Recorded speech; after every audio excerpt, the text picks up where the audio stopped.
سلام، خیلی خوش اومدین به کانال گام به گام یادگیری. امیدوارم که حال دلتون عالی باشه. در این ویدیو میخوایم به مطالعه و بررسی فصل 5 کتاب پول و ارز طلایی بپردازیم که درباره تاریخچه بانکداری در ایران و جهان هستش. در این فصل به موضوعاتی همچون تاریخچه بانکداری در جهان، تاریخچه بانکداری در ایران، قوانین بانکداری و خدمات بانکداری در ایران و اصول بانکداری بپردازیم. برای اینکه بتونید به تمامی مطالب تسلط پیدا کنید و تمامی مفاهیم رو یاد بگیرید که بتونید از اونها برای حل تست ها استفاده کنید، در این ویدیو همراه ما باشید. قبل از هر چیز از شما دوستای عزیز میخوام که کانال ما رو سابسکرایب کنید، ویدیو رو لایک کنید و هر نظری که دارید در قسمت کامنت برای من بنویسید. مقدمه. واژه بانک. واژه بانک از اصطلاح قدیمی از زبان آلمانی بانک اخذ شده که به معنی شرکته، یا اینکه از واژه ایتالیایی بانکو که به معنی نیمکت یا دکه هستش. اینها ریشه های واژه بانک بودن. توتونچیان. بانک واسطه مالی است که سپرده های پولی عوامل اقتصادی را میپذیرد و به متقاضیان وام میدهد. انواع بانک ها: 1. بانک مرکزی، 2. بانک های تجاری، 3. بانک تخصصی. تعریف بانک: یک مؤسسه مالی واسطه است بین سپرده‌گذار و سرمایه پذیر. اگر بانک به اندازه وجوه اضافی خود متقاضی دریافت وام نداشته باشد، مستقیما آنها را سرمایه گذاری می کند. سود برابر هستش با تفاوت بهره و کارمزد دریافتی با هزینه های بانک. اهمیت بانکداری. اهمیت بانکداری به نظر میشکین: 1. ارتباط بین کسانی که میخواهند پسنداز کنند و کسانی که میخواهند سرمایه گذاری کنند. 2. داشتن نقش مهم در تعیین عرضه پول و انتقال اثرات سیاست‌های پولی بر سیستم اقتصادی. 3. ارائه راهکارهای نوین جهت پسنداز و به کارگیری این پسندازها در سرمایه گذاری‌ها. تاریخچه بانکداری در جهان. آغاز فعالیت بانکی به قرنها قبل، یعنی به شروع داد و ستد بین انسانها برمیگردد. در قوانین حمورابی، ششمین پادشاه بابل، مقرراتی بر وام و قبول سپرده دیده شده است. فیلیپ چهارم شاه فرانسه به بانکداری دینی خاتمه داد. پس از آن بازرگانان طلا، نقره و جواهرات خود را به دژ شاهنشاهی یعنی برج لندن می سپردند. چارلز اول در 1640 اشیای قیمتی برج لندن را ضبط کرد و پس از آن بازرگانان طلا، نقره و جواهرات خویش را به زرگرها می سپردند و رسیدی به نام نوت و گولد اسمیث دریافت می کردند که این رسیدها مبین آن بود که زرگرها در قبال رسید عندالمطالبه به سپرده‌گذار اصل شیء قیمتی را تحویل می دهند.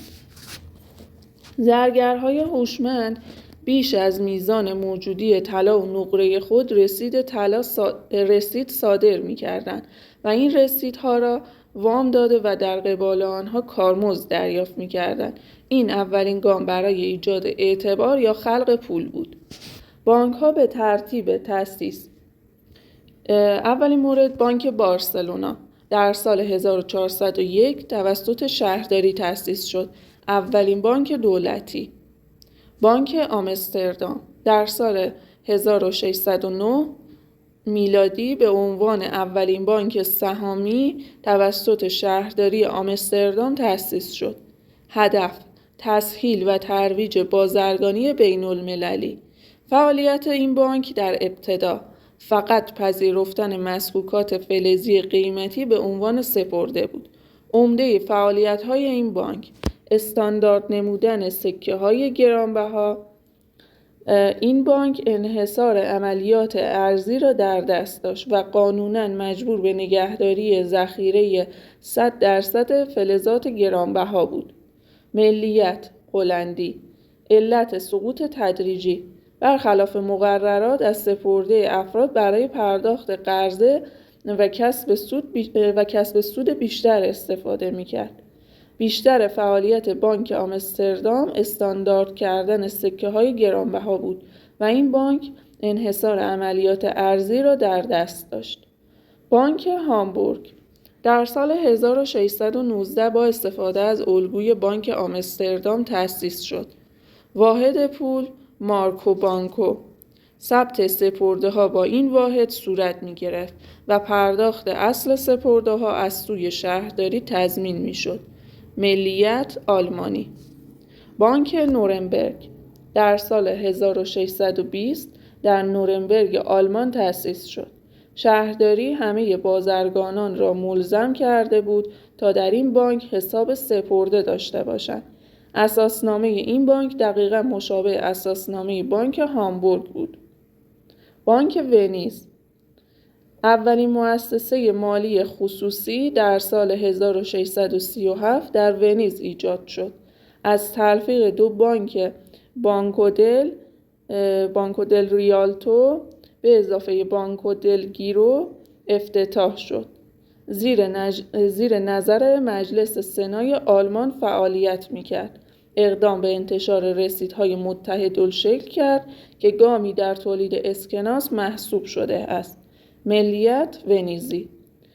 بانک استکهلم در 1656 پالمستراخ این بانک را در سوئد تأسیس کرد. اقدام به صدور رسیدهای استاندارد با مبالغ مشخص و یک نواخت کرد. این رسیدها نقش پول را بازی می‌کردند. این بانک با توسل به قدرت قانونی خود مردم را مجبور به قبول سپرده‌های خود می‌کرد. این اولین تجربه پول کاغذی یا اسکناس بود. این بانک در 1776 ورشکسته شد. بانک سوئد در سال 1659 برای استفاده از سپرده‌ها و ایجاد قرضه و اعتبار آغاز به کار کرد. اقدام به انتشار اسکناس کرد. به علت عدم رعایت نسبت ذخیره به سپرده ورشکسته شد. بعد از این بانک دولتی سوئد بدون حق انتشار اسکناس ایجاد شد. بانک انگلستان در 1694 پارلمان انگلستان اجازه تأسیس بانک نشر اسکناس انگلیس را صادر کرد. این بانک به صورت بانک خصوصی نشر اسکناس بدون هیچ گونه امتیاز انحصاری با سرمایه اولیه 1,200,000 لیره تأسیس شد. کل سرمایه بانک توسط مردم تعهد شده بود و به صورت وام به دولت اعطا شد. برای پرداخت اقساط این وام پارلمان به دولت اجازه داده تا مالیات‌های جدید اخذ کند. یکی از این مالیات‌ها حقوق گمرکی بود. در سال 1826 شعبه انحصاری انتشار اسکناس شد. پرداخت‌ها و دریافت‌های دولتی عمدتاً از این بانک صورت می‌گرفت. بانک سلطنتی فرانسه نقش بسزایی در تحول نظام بانکداری مدرن داشت. توسط جان لا طراحی شد. او ابتدا طرح خود را به دولت اسکاتلند ارائه کرد که مورد قبول نبوده و سپس آن را به دولت فرانسه ارائه کرد. او اسکاتلندی بود. این بانک در سال 1716 با مدیریت لا و با سرمایه 6 میلیون لیره به پذیرش سپرده مردم و اعطای وام و انتشار اسکناس پرداخت. تاریخچه بانکداری در ایران دوره اشکانیان و سامانیان. فعالیت صراف‌ها و مؤسسات اعتباری بر اثر بسط و توسعه بازرگانی، رواج مسکوکات مختلف طلا و نقره رونق بسیار داشت. در دوره اسلامی به علت حرام بودن بهره، رکود و کسادی قابل ملاحظه‌ای در پیشرفت این فعالیت وجود داشت، ولی با گذشت زمان دامنه فعالیت صراف‌ها گسترش یافت. از قرون وسطی تا اوایل قرن 19 میلادی صرافی‌های بزرگی در شهرهای تهران، تبریز، مشهد، اصفهان، شیراز و بوشهر ایجاد شدند. سابقه بانکداری به مفهوم جدید از سال 1266 هجری شمسی آغاز شد. در سال 1243 شمسی ناصرالدین شاه قاجار قراردادی با یک شرکت فرانسوی برای تأسیس بانکی به نام بانک ایران امضا کرد ولی این قرارداد به موقع به اجرا گذارده نشد. حاج محمد حسن امین‌الزر، چهره شاخص بازرگانان ایران، در سال 1253 به ناصرالدین شاه نامه‌ای درباره اهمیت بانک نوشت و گفت که عمده چیزی که اسباب ترقی فرنگ شده است برپا کردن بانک است، ولی درخواست وی برای طرح بانک بی‌اثر ماند و علت عمده آن نفوذ روس و انگلیس و مخالفت آنها با یک بانک ایرانی بود، ضمن آنکه ناصرالدین شاه نیز هنوز به ضرورت ایجاد بانک پی نبرده بود و حتی آن را به ضرر جامعه میپنداشت. بانک‌های خارجی تأسیس شده در ایران.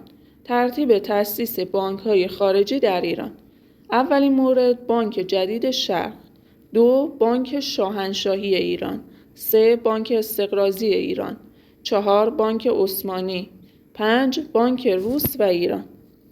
بانک‌های خارجی تأسیس شده در ایران عمدتاً توسط استعمارگران و با هدف سیاسی ایجاد می‌شد.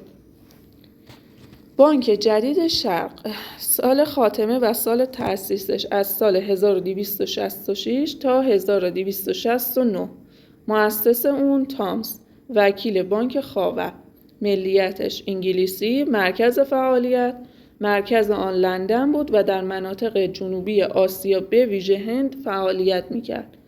فعالیت مهم این بانک انتشار محدود نوعی حواله که قابل تبدیل به طلا بود. بانک جدید شرق، تامس به همراه سفیر انگلیس در ایران برای ایجاد این بانک به نزد ناصرالدین شاه رفتند و با استناد به معاهده بین الدولتین حرف خود را پیش بردند. سال 1266 نقطه عطفی در سیر تحولات بانکی در ایران، این بانک سپرده جاری و ثابت میپذیرفت و به سپرده‌های مدتدار 6 ماهه 4%، 1 ساله 6% و جاری 2.5% بهره پرداخت میکرد. در سال 1269 بانک جدید شرق تمام دارایی‌های خود را که 20,000 لیره انگلیسی بود به بانک شاهنشاهی ایران واگذار کرد. این بانک در ابتدا در تهران و پس از مدت کوتاهی در شهرهای بزرگ نظیر تبریز، مشهد، اصفهان، شیراز، رشت و بوشهر دایر شد. بانک بعدی بانک شاهنشاهی ایران که از سال 1269 تا 1327 فعالیت میکرد.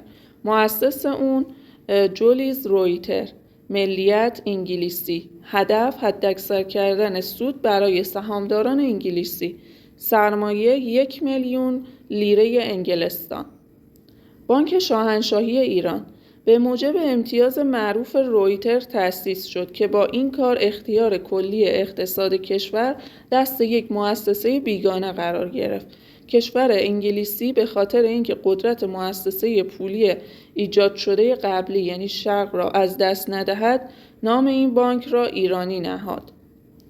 جولیس رویتر، مؤسس خبرگزاری رویتر، در 10 مرداد 1251 یک امتیاز 70 ساله را برای استخراج کلیه معادن به جز معادن طلا و نقره و بهره برداری از منابع اقتصادی کشور و احداث خطوط راه آهن، حق انحصاری حفر قنوات، جاده سازی، مقاطعات عایدات گمرک ایران برای 25 سال با ناصرالدین شاه منعقد کرد. رویتر در سال 1267 امتیاز تأسیس بانک شاهنشاهی ایران را به مدت 60 سال دریافت کرد. نکته: چون سهام بانک در بورس لندن عرضه شده بود، بانک شاهنشاهی ایران تابع قوانین انگلیسی و مرکز اصلی آن لندن شناخته شد. این بانک حق انحصاری انتشار اسکناس را داشت و از ابتدا به نشر اسکناس 2 تومانی اقدام نمود و از پرداخت هر گونه مالیاتی معاف بود. نکته: این بانک تا قبل از تأسیس بانک ملی ایران تقریباً به عنوان بانک بازرگانی منحصر به فرد فعالیت می‌کرد. این بانک در واقع نقش بانک مرکزی را نیز عهده‌دار بود.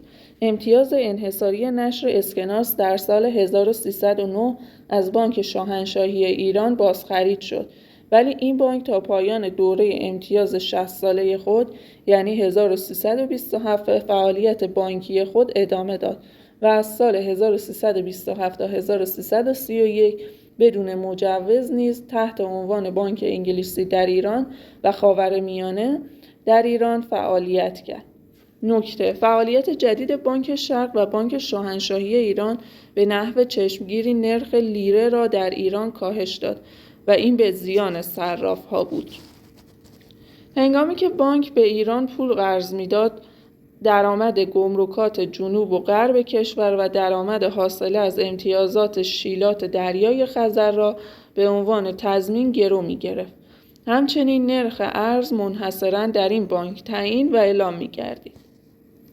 بانک بعدی بانک استقراضی ایران هست که سال 1269 توسط پولیاکوف تأسیس شد. هدف اصلی اون رقابت با بانک شاهنشاهی ایران بود، جلوگیری از گسترش سرمایه انگلیس و توسعه نفوذ سیاسی روسیه در ایران. سال خاتمش 1301 بود. سال واگذاری به دولت ایران هم 1301، در حالی که قسمت عمده دارایی آن را مطالبات غیر قابل وصول و املاک رهن شده تشکیل میداد. علت و سال ادغام با بانک کشاورزی: این بانک هرگز نتوانست سپرده قابل ملاحظه‌ای جذب کند. این مؤسسه که دارای امتیاز 75 ساله بود به زودی به نام بانک استقراضی روس نام گرفت، اما هرگز اهمیت بانک شاهنشاهی ایران را به دست نیاورد. نکته: این بانک ابتدا به عنوان بانک خصوصی فعالیت می‌کرد، ولی در سال 1277 تمام سهام بانک به تصاحب بانک دولتی پترزبورگ درآمد. معاملات بانک استقراضی ایران: یکی از معاملاتی که داشت خرید و فروش کالا به حساب خود، خرید و فروش ارز خارجی و فلزات گرانبها، اوراق قرضه و سهام، تحصیل هر گونه امتیاز مثل خطوط راه آهن و تلگراف و حق مشارکت در بنگاه‌های مالی و صنعتی بود. بانک استقراضی ایران ابتدا به صورت شرکت سهامی تأسیس شد. نام بانک پس از تحویل به بانک ایران تغییر داده شد. این بانک نه تنها حق انجام کلیه معاملات را داشت، بلکه معاملات ذکر شده در زیر را هم میتوانست انجام دهد. نکته: بانک استقراضی ایران عهدهدار تسویه حساب بازرگانی ایران و روس بود و نام اولیه این بانک بانک رهنی بود. فعالیت‌های بانک استقراضی ایران: 1. وسیله اجرای مقاصد اقتصادی دولت روسیه تزاری در ایران. 2. گرفتن امتیاز استخراج معادن نفت و زغال در ناحیه مشخص. 3. در مقابل قرض به دولت درآمد گمرکات شمال ایران را به عنوان تضمین گرو می‌گرفت. 4. تأمین مالی پروژه‌های احداث جاده انزلی قزوین، قزوین تهران و قزوین همدان را بر عهده گرفت. 5. گرفتن امتیاز لایروبی کانال کشتیرانی انزلی. بانک بعدی بانک عثمانی هست که سال 1331 توسط ترکیه تأسیس شد که ملیت انگلیسی داشت. شعبه‌های بانک در ایران هم در تهران، همدان و کرمانشاه بود. سرمایه اولیه‌اش 520,000 لیره که توسط سرمایه‌داران انگلیس که به 4,100,000 لیره توسط سرمایه فرانسوی‌ها افزایش یافت. نکته: هدف بانک تسهیل روابط بازرگانی بین دو کشور ایران و ترکیه و ایران و عراق بودش. نقش بانک مرکزی ترکیه را داشت که از محل سرمایه مشترک فرانسه و انگلیس در اواسط قرن 19 در ترکیه تأسیس شد. شعبه‌های آن با عنوان بانک عثمانی در ترکیه و کشورهای مجاور آن فعالیت می‌کردند. شعبه‌های بانک عثمانی: 1. یونان، 2. ایران، 3. عراق، 4. عربستان، 5. انگلستان، 6. مصر، 7. قبرس، 8. فلسطین. 5. بانک روس و ایران در سال 1305 با سهامی که از سوی شوروی تعهد شده بود در ایران آغاز به کار کرد. تا قبل از انقلاب اسلامی تنها بانک خارجی بود که در ایران به فعالیت بانکی اشتغال داشت. مرکز اصلی آن تهران بود و فعالیت‌هایش طبق قوانین ایران صورت می‌گرفت و تمامی سرمایه آن توسط روسیه پرداخت شده بود. این بانک پس از پیروزی انقلاب در بانک تجارت اقدام شد. بانک روس و ایران در سال 1305 تأسیس شد. هدفش تسهیل مبادلات بازرگانی ایران و روسیه بود و سرمایه اولیه‌اش هم 100 میلیون روبل بود. قسمت بعدی درباره بانک‌های ایرانی هست که این قسمت رو در ویدیو جداگانه خدمت شما ارائه میدیم. امیدوارم که تا به اینجا مطالب برای شما مفید باشه و تونسته باشید استفاده کنید از اونها. از شما میخوام که کانال ما رو سابسکرایب کنید، ویدیو رو لایک کنید و ما رو به دوستانتون معرفی کنید. همچنین نظرات خودتون و اینکه دوست دارید از چه درس‌های دیگه‌ای آموزش داشته باشیم رو در قسمت کامنت بنویسید. ممنون که همراه ما هستید.